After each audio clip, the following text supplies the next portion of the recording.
Hello friends, कैसे हैं आप सब। आप सबका मेरे यूट्यूब चैनल पे स्वागत है। तो विदाउट एनी वेस्टेज हम वीडियो को स्टार्ट करते हैं। काफ़ी टाइम से वीडियो नहीं आ रही थी, रीज़न था बच्चों की छुट्टियां। और मेरी गुड़िया जब घर पे होती है तो बस उसकी फरमाइशें ख़त्म ही नहीं होती है कि मम्मा ये बना दो, मम्मा ये करा दो। और दूसरा था हॉलीडे होमवर्क भी काफ़ी मिलता है बच्चों को। और सर्दी के टाइम में बच्चे थोड़ा बीमार भी रहते हैं, तो थोड़ा जो एक महीना था मेरा थोड़ा वैसे ही गया। तो काफ़ी टाइम से एक जो वीडियो है वो पेंडिंग थी, तो मैंने सोचा कि आज मैं वीडियो शूट कर लेती हूँ। क्योंकि आज मेरी गुड़िया गई है स्कूल, और स्कूल गई है तो वो एक ऐसा काम है जिसे तसल्ली से ही बैठ के करना पड़ेगा, वरना बच्चों को तो वो खेल ही लगता है। क्योंकि अगर उसके सामने कोई चीज़ पड़ी हो तो वो तो कुछ ना कुछ इनोवेशन निकाल के उसके साथ खेलने ही लग जाती है। तो जी, आज का जो टॉपिक है वो है कि हम पूरा दिन तो हम काम करते रहते हैं, ठीक है जी। और पूरे घर की सफाई भी करते हैं, चाहे वो किचन हो, चाहे वो बेडरूम हो, चाहे वो हॉल हो, सारी ही चीज़ें हम लोग लगभग जो है डीप क्लीनिंग करते हैं। लेकिन एक ऐसी चीज़ है जो हम नोटिस नहीं करते हैं, या फिर उसके लिए हम टाइम निकालना चाहते ही नहीं है। तो आप सबके सामने मैं जो है अपना एक एक्सपीरियंस शेयर करूँगी। तो ऐसा हुआ, लॉकडाउन के टाइम पे सब लोग ही घर में ही थे। कुछ काम कितना का काम कर ले, सारा दिन किचन से फुर्सत ही नहीं मिलती थी, पहली बात तो। दूसरा फिर मुझे ये था कि जिस टाइम हमने घर शिफ्ट किया था उस टाइम मेरी गुड़िया 5 महीने की थी, और उस टाइम बस घर सेट कर लिया था। लेकिन प्रॉपर अगर मैं बोलूँ तो ऐसा स्पेस नहीं थी कि कौन सी चीज़ मेरे को कहाँ रखनी है। मतलब मेरे माइंड में तो ये चीज़ थी, और मैं सोच कर भी आई थी कि मैं ये जो चीज़ है मैं यहाँ पे रखूँगी। लेकिन फिर भी दोबारा उस सामान को छेड़ने का टाइम ही नहीं लगा, क्योंकि वो थोड़ा हाइट पे रखा हुआ था।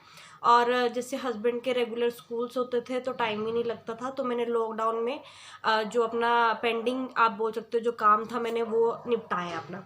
तो एक बार लॉकडाउन के टाइम पे तो मैं ये काम कर चुकी थी जो मैं आपके साथ दोबारा शेयर कर रही हूँ। और मैं हर साल ही आप कह सकते हो ये चीज़ करती हूँ। तो आज ये है जी पिल्लो, जो हम लोग डेली आप कह सकते हो कि हमारे बेडरूम में होते हैं, सोने के लिए काम आते हैं। और तकरीबन 6 से 7 घंटे या मैक्सिमम 8 घंटे हम इसी पर ही जो है गुजारते हैं। तो बेडशीट धुल जाती है, पिल्लो कवर धुल जाते हैं, लेकिन जो इनर पार्ट है वो उस पर हम इतना ध्यान नहीं देते हैं। तो अब थोड़ा मौसम भी ठीक है, धूप भी रेगुलर निकल रही है 2-3 दिन से, तो मैंने इसको धो दिया था। धोने के बाद अच्छे से धूप लगाई, ये सूख चुके हैं। तो क्या होता है ना, कवर तो ऊपर से बिल्कुल साफ लगते हैं, लेकिन अंदर से जो कॉटन होती है ना वो बिल्कुल, अगर मैं कहूँ तो वो इकट्ठी हो जाती है। तो जिसकी वजह से मेरे को पर्सनली बहुत परेशानी फील हो रही है, क्योंकि मेरे इस वाले पिल्लों में है फाइबर वाली जो रुई होती है वो वाली है इसमें, और ये थोड़े टाइम बाद जैसे इकट्ठी हो जाती है और गोले से बन जाते हैं। तो अब जब मैंने इसको धो लिया है, धोने के बाद भी थोड़ा फ़र्क पड़ता है। नॉर्मली मैंने इसको जो है वॉशिंग मशीन में वॉश किया है। तो मुझे था कि मेरे को इसको साफ़ तो करना ही है, तो एक बार मैं इसको धो लेती हूँ। उसके बाद जो इसकी कॉटन है उसको मैं अलग करके अच्छे से छांट के फिर दोबारा इसमें भर दूँगी। तो लॉकडाउन के टाइम जब मैंने भरा था तो उस टाइम तो हस्बैंड भी घर थे, गुड़िया भी छोटी थी, तो बच्चे को खेल मिल जाता है। वो कॉटन को ले लेके ऐसे से उसको करती रही, उसका भी टाइम पास हो गया, और मेरे पिल्लो भी जो था मैंने भर लिए थे। तो अब मेरे पास हैं 4 पिल्लो जो रेगुलर जो यूज़ होते हैं, तो मुझे वो चारों ही ठीक करने हैं। पर मैक्सिमम जो है आज इसमें थोड़ा सा टाइम लगेगा, क्योंकि फ़र्स्ट टाइम जैसे हम लोग करते हैं तो थोड़ा आप कह सकते हो कि थोड़ा करने में थोड़ा टाइम भी लग जाता है, और अकेले बोर भी हो जाते हैं। लेकिन ये एक बेस्ट तरीका है, क्योंकि हर बार तो देखो अगर ये पिल्लो पिचक जाएंगे या फिर इकट्ठी हो जाती है कॉटन, तो हम हर बार तो नहीं कि हमें बाहर से भरवाना है और वो करना है। और वैसे भी भराने के भी 100 रुपये ले लेते हैं। तो अगर हम लोग फ्री हैं, थोड़ा सा टाइम हमारे पास है, तो क्यों ना हम घर पे ही ये काम करें। तो मैं आपके साथ शेयर करती हूँ। तो चलिए वीडियो को स्टार्ट करते हैं जी। पहले जो मेरा इसके ऊपर कवर है, मतलब बेडशीट के साथ का, उसको मैं हटा लेती हूँ। तो जी ये कवर मैंने कर दिया है रिमूव।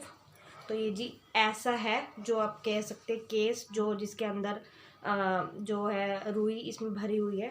तो मैंने ये उस टाइम ऐसे ही सील दिया था, देखो। तो अब मैं इसको अलग करूँगी, क्योंकि देखना ये पूरा जो पार्ट है ना ये ऐसे गोले से बन गया, और ये वाली जो जगह है ना ये बिल्कुल खाली हो गई है। तो जब मैं इसको सर के नीचे रखती हूँ ना, तो एक साइड ही जो है सारी की सारी रुई है जो इकट्ठी हो जाती है, जिसकी वजह से मुझे बैक में थोड़ा सा पेन भी महसूस होने लगा है। काफ़ी दिन से सोच रही थी वीडियो पेंडिंग, बहुत टाइम से पेंडिंग चल रही है ये वीडियो।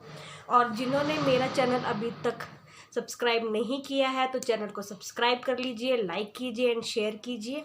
तो चलिए, पहले जो इसके जो टांके हैं जो मैंने लगाए थे उसको मैं कट कर लेती हूँ, क्योंकि बाद में यह है कि पक्की सिलन लग जाएगी। तो मैं इसको पहले कट करूँगी। आराम से जो है इसकी अगर कोई भी केस में कहूँ तो वो आराम से धुल जाता है, चाहे वो सेमी ऑटोमेटिक मशीन हो चाहे ऑटोमेटिक मशीन हो। तो आप ज़रूर से ज़रूर, ज़्यादा नहीं तो 2 से 3 महीने में तो इसको धो ही लीजिए करिए। 3 महीने भी नहीं हो तो 6 महीने, मतलब एटलीस्ट साल में कम से कम 2 बार आपको ये प्रोसेस करना चाहिए। एक बार तो जून के टाइम कर लीजिए, क्योंकि उस टाइम धूप काफ़ी अच्छी होती है और जो कॉटन है वो बहुत जल्दी सूख भी जाती है। या फिर सर्दियों में अगर मैं बोलूँ तो थोड़ा, जैसे अब मौसम थोड़ा ठीक है तो उस टाइम आप कर सकते हैं, या दिवाली के आसपास कर सकते हैं, क्योंकि दिवाली के टाइम तो हम डीप क्लीनिंग तो करते ही करते हैं, लेकिन ये फिर भी ऐसी चीज़ें हैं जो नज़रअंदाज हो ही जाती हैं।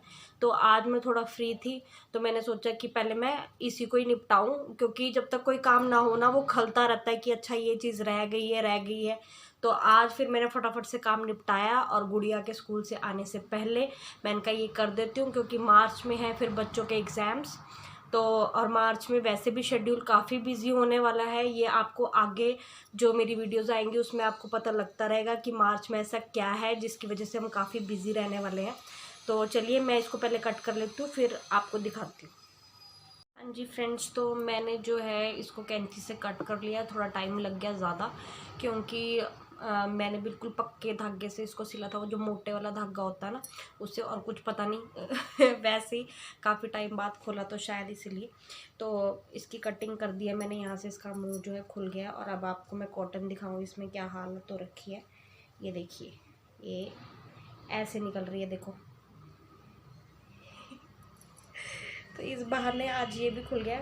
तो पहले तो आप ऐसा कर लीजिए, कोई भी पुरानी चादर या पुराना कपड़ा जैसे बिछा लीजिए और उसमें कॉटन को रख लीजिए। पर मैंने धोई हुई थी ये कॉटन, जैसे कि मैंने आपको दिखाया कि ये कुछ इस तरह से निकली है जो रुई है।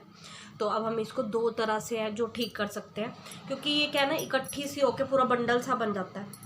तो पहले तो मैं इसका छोटा सा पोर्शन जो है ले लूँगी। तो मेरी कॉटन पूरी साफ़ है क्योंकि मैंने धोई भी थी ये, वरना तो ब्लैक से कलर की हो जाती है अगर आप ज़्यादा दिन तक नहीं संभालो तो इसको। तो अब जैसे मैंने इतनी सी ली, मान लो, ठीक है। चाहे तो आप इसको ऐसे हाथ से ऐसे कर सकते हैं, थोड़ी थोड़ी सी। तो क्या होता है कि ये फुल्ली फुल्ली सी हो जाती है, देखो ऐसे हो जाएगी। एक सेकेंड सॉरी, गिर गई, देखना। तो ऐसे से कर सकते हैं, दिख रहा है।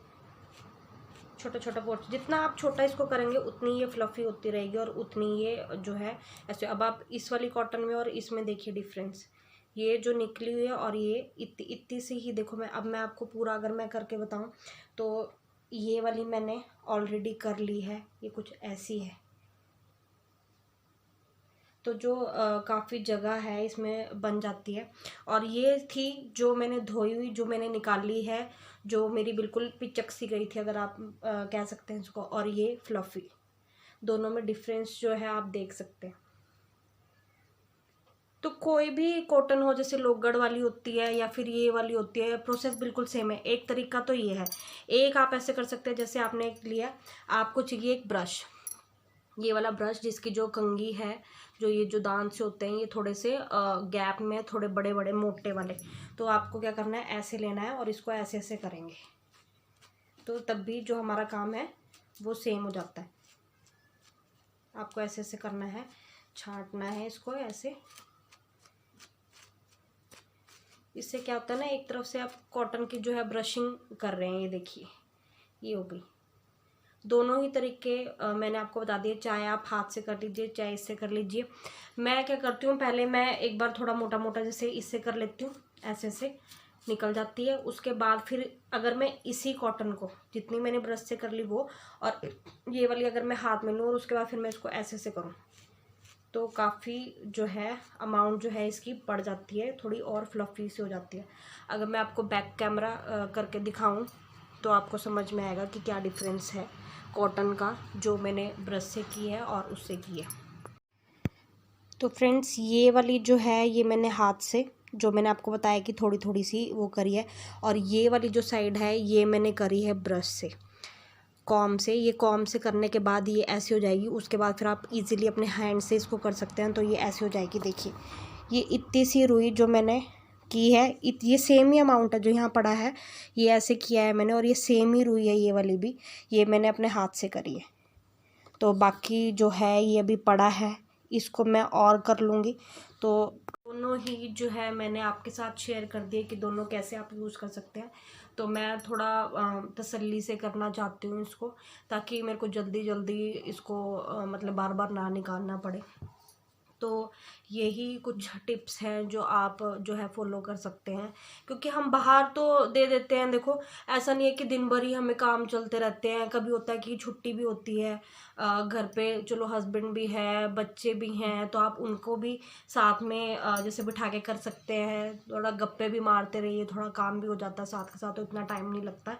हाँ, अकेले के लिए थोड़ा सा लंबा प्रोसेस हो जाता है, क्योंकि जितनी कॉटन होगी उतना टाइम तो लगेगा ही लगेगा। और नीचे एक जो है आप कॉटन की चादर या फिर कोई भी वेस्ट चादर है उसको, या फिर अखबार कह सकते हैं, उसके ऊपर जो है आप कॉटन को रख लीजिए। क्योंकि क्या होता है ना, फिर भी छोटे छोटे से जो पार्टिकल्स होते हैं वो चादर पे, साफ चादर पे बैठ ही जाते हैं, फिर उसको झाड़ो फिर धो, थोड़ा काम बढ़ जाता है। तो आप नीचे जो है न्यूज़पेपर बिछा के फिर इसे कीजिए। तो फ्रेंड्स कैसी लगी आपको आज की वीडियो मुझे कमेंट बॉक्स में ज़रूर बताना। तो मिलते हैं नेक्स्ट वीडियो में। बाय।